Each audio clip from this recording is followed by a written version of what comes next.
여러분 안녕하십니까? 김항식입니다. 아침 일찍 산책하고 있는데 한방눈이 내리고 있습니다.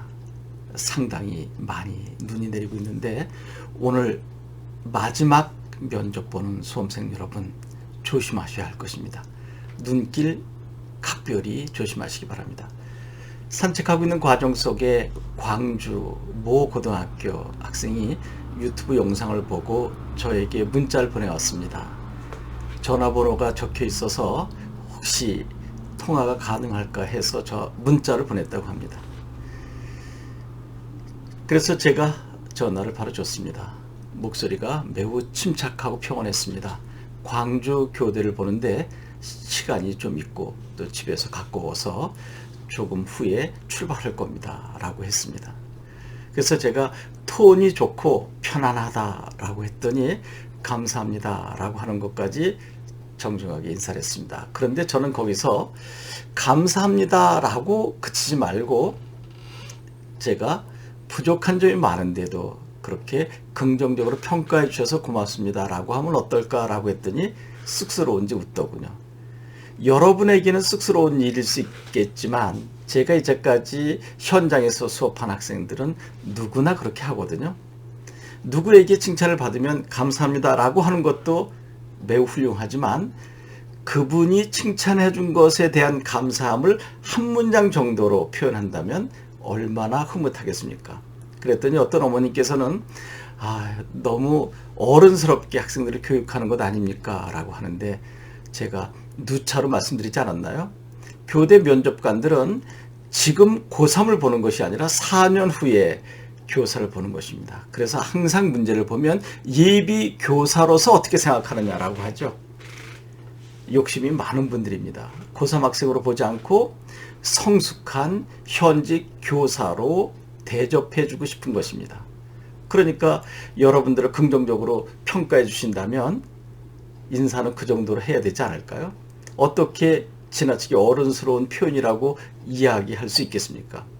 당연히 그래야 되지 않을까요? 감사합니다만도 대단한 거죠.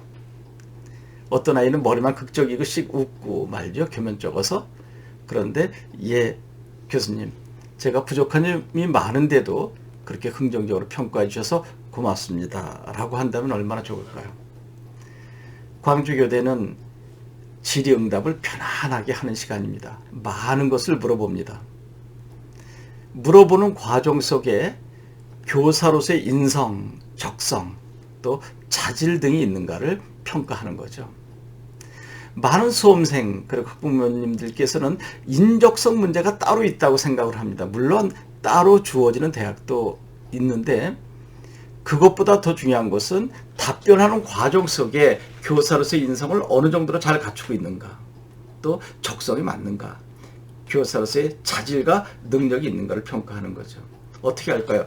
자세를 바르게 한다든지 표정을 여유롭게 갖는다든지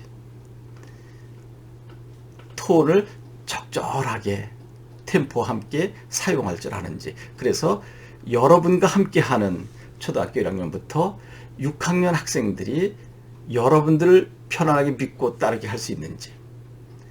그래서 여러분들이 이해할 수 있을지 모르겠지만 너무 큰 소리로 너무 자신감 있게 너무나 똑똑하게 접근하지 말아라 라고 하죠. 그것은 오히려 독이 될 수도 있다. 똑똑한 교사, 그러나 차가운 교사. 그렇게 등식화된다는 거죠. 똑똑한데 너무 차갑지 않을까? 그런데 여러분 천천히 차근차근 또박또박 여유롭게 미소 짓고 접근한다면 참 따뜻한 교사로구나. 그리고 제2의 부모 역할을 학교에서 담임으로서 해주는구나 라고 생각하지 않을까요? 그리고 광주교대는 마지막 한마디 꼭 준비하라 그랬죠. 전 인격적 교육을 하겠다.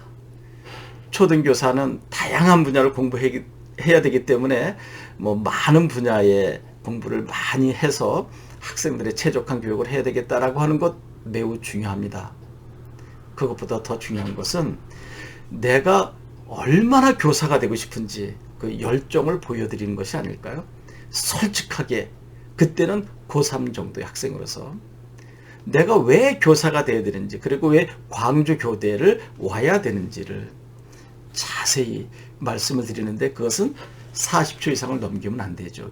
교수님이 지루해 하시면 안 됩니다. 그래서 첫 마디를 감동적으로 했으면 좋겠다라고 했었죠. 저는 이 자리 너무나 가슴 벅찹니다.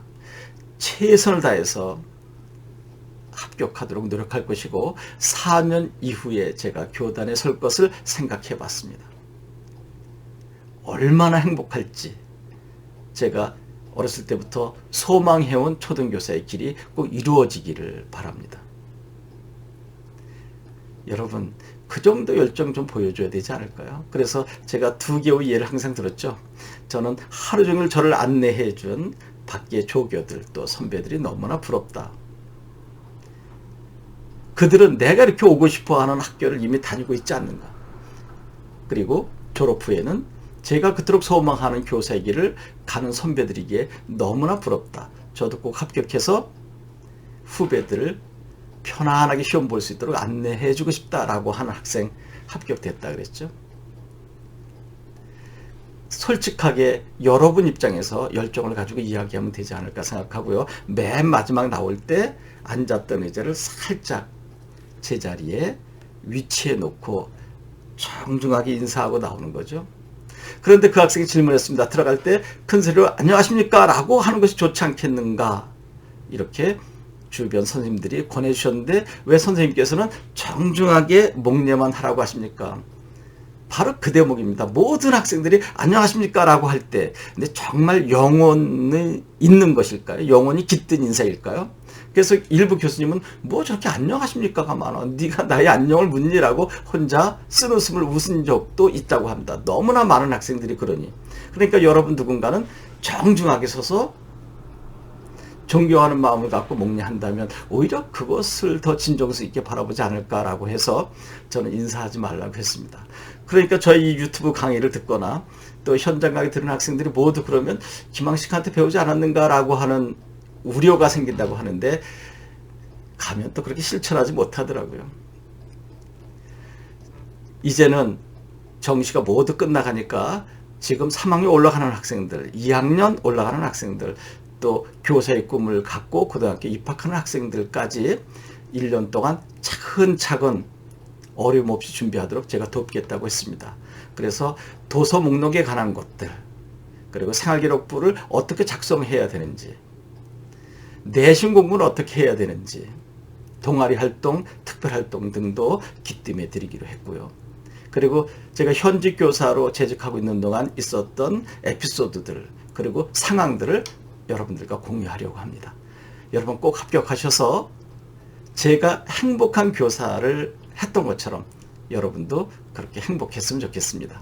여러분 고맙습니다.